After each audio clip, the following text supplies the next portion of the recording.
Winnie the Pooh, Chapter 7, in which Kanga and Baby Roo come to the forest and Piglet has a bath.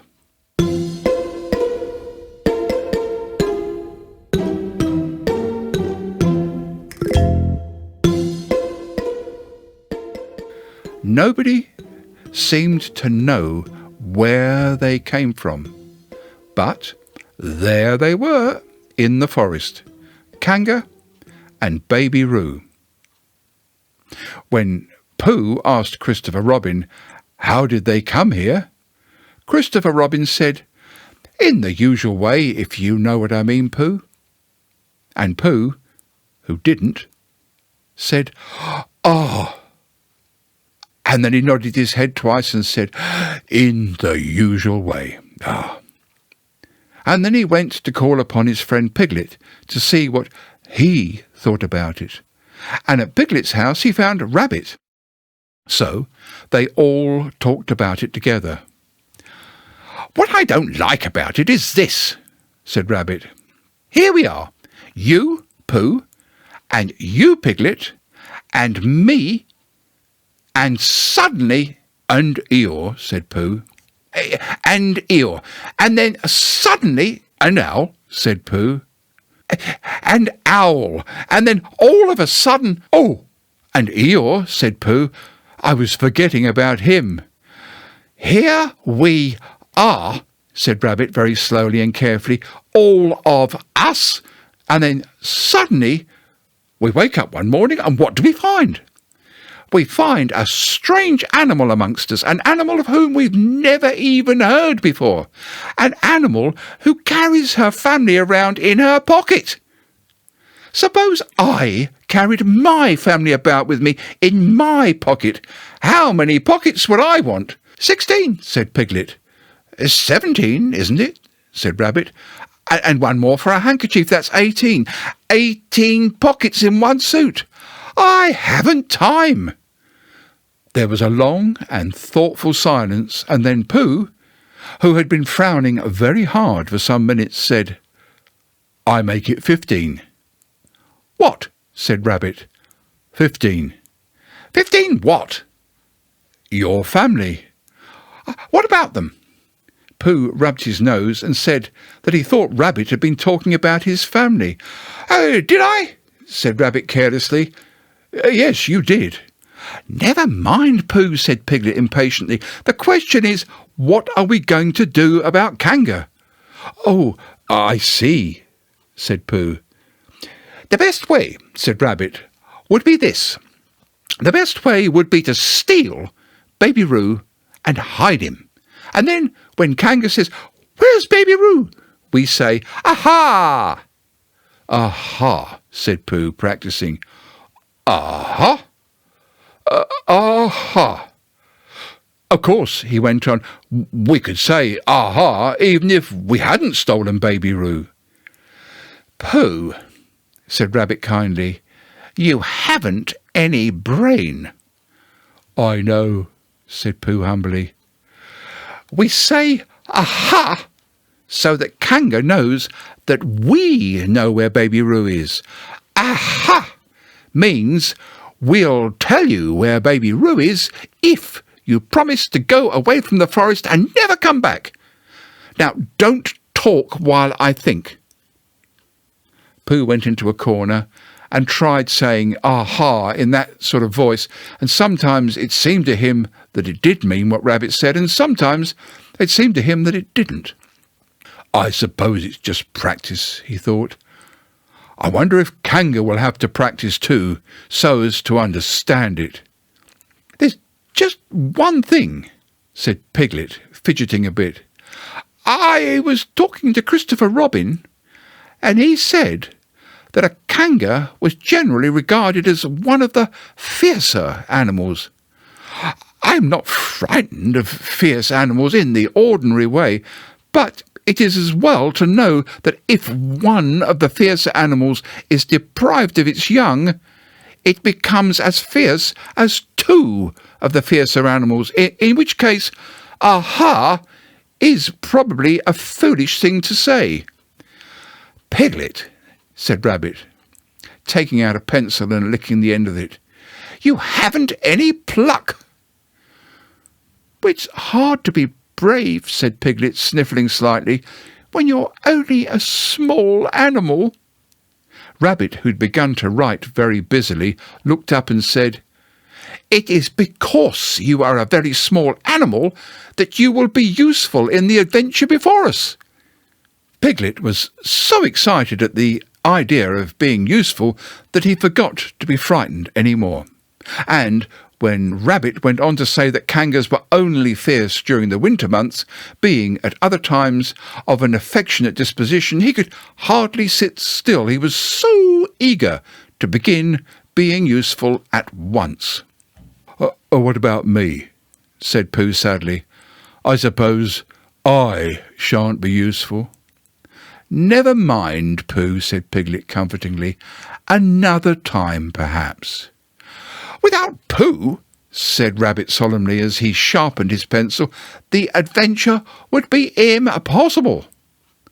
"Oh," said Piglet, and tried not to look disappointed. But Pooh went into a corner of the room and said proudly to himself, "Impossible without me. Oh, that sort of bear." Now listen, all of you," said Rabbit when he'd finished writing, and Pooh and Piglet sat listening very eagerly with their mouths open, and this is what Rabbit read out. "Plan to capture Baby Roo. 1. General remarks. Kanga runs faster than any of us, even me. 2. More remarks. Kanga never takes her eyes off Baby Roo except when he's safely buttoned up in her pocket. 3. Therefore, if we are to capture Baby Roo, we must get a long start because Kanga runs faster than any of us, even me. C1. 4. A thought.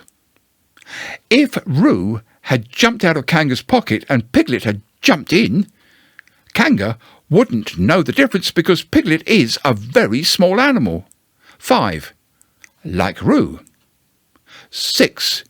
But Kanga would have to be looking the other way first so as not to see Piglet jumping in. 7. C2. 8. Another thought. But if Pooh was talking to her very excitedly, she might look the other way for a moment. 9. And then I could run away with Roo. 10. Quickly. 11. And Kanga wouldn't discover the difference until afterwards. Well, Rabbit read this out proudly, and for a little while after he had read it, nobody said anything. And then Piglet, who had been opening and shutting his mouth without making any noise, managed to say very huskily, "And afterwards?" "Wow, what do you mean?" When Kanga does discover the difference? Well, then we all say, aha! All three of us. Yes. Oh. Why, what's the trouble, Piglet? "Oh, nothing," said Piglet. "As long as we all three say it, as long as we all three say it together," said Piglet. "I don't mind," he said. "But I don't care to say aha by myself. It wouldn't sound nearly so well. By the way," he said, "you are quite sure about what you said about the winter months?" "The winter months?" "Yes, only being fierce in the winter months." "Oh, yes, that's all right." "Well, Pooh, do you see what you have to do?" "No," said Pooh. "Not yet," he said. "What do I do?" "Well, you just have to talk very hard to Kanga so she doesn't notice anything." "Oh, what about?" "Anything you like." "What, you mean like telling her a little bit of poetry or something?" "That's it," said Rabbit. "Splendid. Now come along." And so they all went out to look for Kanga. Kanga and Roo were spending a quiet afternoon in a sandy part of the forest. Baby Roo was practising very small jumps in the sand and falling down mouse holes and climbing out of them, and Kanga was fidgeting about and saying, "Just one more jump, dear, and then we must go home." And at that moment, who should come stumping up the hill but Pooh. "Good afternoon, Kanga." "Oh, good afternoon, Pooh." "Look at me, jumping!" squeaked Roo, and fell into another mouse hole. "Hello, Roo, my little fellow." "We were just going home," said Kanga. "Oh, good afternoon, Rabbit." "Good afternoon, Piglet." Rabbit and Piglet, who had now come up from the other side of the hill, said good afternoon, and hello, Roo, and Roo had told them he was jumping, so they stayed and looked, and Kanga looked too. "Oh, Kanga," said Pooh, after Rabbit had winked at him twice, I don't know if you're interested in poetry at all." "Hardly at all," said Kanga. "Oh," said Pooh. "Roo, dear, just one more jump and then we really must go home." There was a short silence while Roo fell down another mouse hole. "Go on," said Rabbit in a loud whisper behind his paw. "Talking of poetry," said Pooh, "I made up a little piece as I was coming along, and it went like this. Now let me see. Fancy," said Kanga. Now, Roo, dear, you'll like this piece of poetry," said Rabbit. "You'll love it," said Piglet. "You must listen very carefully," said Rabbit. So as not to miss any of it," said Piglet. "Oh, yes," said Kanga, but she still looked at Baby Roo. "How did it go, Pooh?" said Rabbit. Pooh gave a little cough and began. "Lines written by a bear of very little brain. On Monday, when the sun is hot, I wonder to myself a lot. Now is it true or is it not, that what is which and which is what? On Tuesday, when it hails and snows, the feeling on me grows and grows, that hardly anybody knows if those are these or these are those. On Wednesday, when the sky is blue, and I have nothing else to do, I sometimes wonder if it's true that who is what and what is who. On Thursday, when it starts to freeze, and hoarfrost twinkles on the trees, how very readily one sees that these are whose and whose are these. On Friday—" "Yes, it is Friday, isn't it?" said Kanga, not waiting to hear what happened on Friday. "Just one more jump, Roo, dear, and then we really must be going." Rabbit gave Pooh a hurry-up sort of nudge. "Talking of poetry," said Pooh quickly, have you ever noticed that tree right over there?" "Where?" said Kanga. "Now, Roo, right over there," said Pooh, pointing behind Kanga's back. "No," said Kanga. "Now jump in, Roo, and we really must be going home." "You ought to look right over there at that tree," said Rabbit. "Shall I lift you in, Roo?" And then he picked up Roo in his paws. "I can see a bird in it from here," said Pooh. Or is it a fish?" "You ought to see that bird from here," said Rabbit. "Unless it is a fish." "It isn't a fish, it's a bird," said Piglet. "Oh, so it is," said Rabbit. "Is it a starling or a blackbird?" said Pooh. Yes, that's the question," said Rabbit. "Is it a blackbird or a starling?" And then at last Kanga did turn her head to look, and the moment that her head was turned, Rabbit said in a loud voice, "In you go, Roo," and in jumped Piglet into Kanga's pocket. And off scampered Rabbit with Roo in his paws as fast as he could. "Why, where's Rabbit?" said Kanga, turning round again. "Are you all right, Roo, dear?" And Piglet made a squeaky Roo noise from the bottom of Kanga's pocket. "Rabbit had to go away," said Pooh. "I think he thought of something he had to go and see about suddenly." "And Piglet?" "I think Piglet thought of the same thing at the same time. Suddenly." "Well, we must be going home," said Kanga. "Goodbye, Pooh." And in 3 large jumps she was gone. Pooh looked after her as she went. "I wish I could jump like that," he thought. "Some can and some can't, and that's how it is." But there were moments when Piglet, wishing that Kanga couldn't. Often, when he had had a long walk home through the forest, he had wished that he were a bird. But now he thought jerkily to himself at the bottom of Kanga's pocket, "Oh, if this is flying, I never really will take to it." And as she went up in the air, he said, "Ooh!" And as she came down, he said, "Ow!" And he was saying, "Ooh, ow, ooh, ow, ooh, ow," all the way to Kanga's house. Of course, as soon as Kanga unbuttoned her pocket, she saw what had happened. And just for a moment, she thought she was frightened. And then she knew she wasn't, for she felt sure that Christopher Robin would never let any harm happen to Roo. So she said to herself, "If they're having a joke with me, I will have a joke with them." "Now then, Roo dear," she said, as she took Piglet out of her pocket, "bedtime." "Aha!" said Piglet, as well as he could after his terrifying journey, but it wasn't very good. "Aha!" And Kanga didn't seem to understand what it meant. "Bath first," said Kanga in a cheerful voice. "Aha!" said Piglet again, looking round anxiously for the others. But the others weren't there.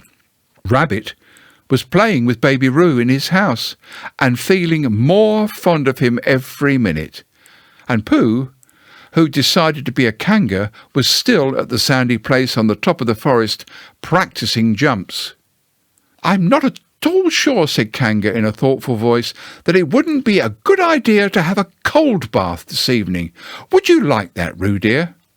Piglet, who'd never really been fond of baths, shuddered a long, indignant shudder and said, in as brave a voice as he could, "Kanga, I see that the time has come to speak plainly." "Oh, funny little Roo," said Kanga, as she got the bath water ready. "I'm not Roo," said Piglet loudly. "I'm Piglet." "Yes, dear, yes," said Kanga soothingly, "and imitating Piglet's voice too. Oh, so clever," she went on, as she took a large bar of yellow soap out of the cupboard. "What will you be doing next?" "Can't you see?" shouted Piglet. "Haven't you got eyes? Look at me." "I am looking, Roo dear," said Kanga rather severely. "And you know what I told you yesterday about making faces? If you go on making faces like Piglet's, you'll grow up to look like Piglet, and then think how sorry you'll be. Now then, into that bath, and don't let me have to speak to you about it again." Before he knew where he was, Piglet was in the bath, and Kanga was scrubbing him firmly with a large, lathery flannel. "Oh!" cried Piglet. "Let me out! I'm Piglet!" "Don't open your mouth, dear, or the soap goes in," said Kanga. "There, what did I tell you?" You did that on purpose," spluttered Piglet as soon as he could speak again, and then accidentally had another mouthful of lathery flannel. "That's right, dear, don't say anything," said Kanga, and in another minute Piglet was out of the bath and being rubbed dry with a towel. "Now," said Kanga, "there's your medicine and then bed." What medicine?" said Piglet. "To make you grow up big and strong, dear. You don't want to grow up small and weak like Piglet, do you? Well then." At that moment there was a knock at the door. "Come in," said Kanga, and in came Christopher Robin. "Christopher Robin! Christopher Robin!" cried Piglet. "Tell Kanga who I am. She keeps saying I'm Roo. I'm not Roo, am I?" Christopher Robin looked at him carefully and shook his head. "You can't be Roo," he said, "because I've just seen Roo playing at Rabbit's house." "Well," said Kanga, "fancy that! Fancy my making a mistake like that!" "There you are," said Piglet. "I told you so. I'm Piglet." Christopher Robin shook his head again. "Oh, you're not Piglet," he said. "I know Piglet well, and he's, well, quite a different colour."